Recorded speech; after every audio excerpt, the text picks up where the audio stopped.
Alors sur la partie viticole, je pense que depuis ces dernières années, nos conseillers, hein, on a 4 conseillers à la Chambre d'agriculture, sont beaucoup plus présents dans le paysage viticole. Hein. Alors paysage qui est très structuré, pas forcément structuré à la Chambre d'agriculture, mais structuré en dehors de la Chambre d'agriculture. Hein. On a les appellations, on a la FAV, on a un terroir, et on a essayé de travailler avec elle, chacun ayant sa spécificité et ses objectifs. Nous, Chambre d'agriculture, on est plutôt sur la partie technique, donc on a conventionné avec la FAV, on va signer au CIVAL une convention avec Interloire justement pour qu'on apporte nos compétences techniques auprès des vignerons.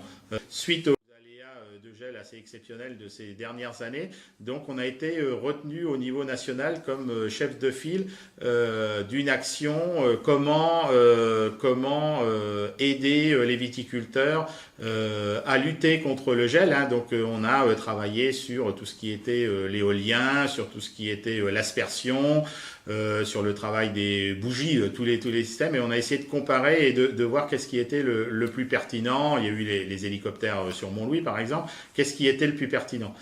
Donc il y a ce travail-là, et après on travaille aussi sur 2 niveaux. Hein. En viticulture, il y a le niveau production et puis le niveau œnologie, et sur le niveau production, on est quand même en train de retravailler pour essayer d'augmenter la production, hein, puisqu'on a passé un certain nombre d'années avec des quantités produites qui étaient quand même assez basses, hein, en dessous de la moyenne.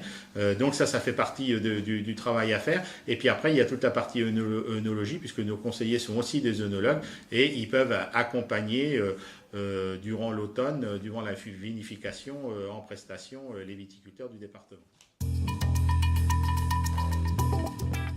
Je vous invite à partir du 21 janvier jusqu'au 31 janvier à vous exprimer, à voter la liste UDSEAJA. Ensemble, avançons les pieds sur terre.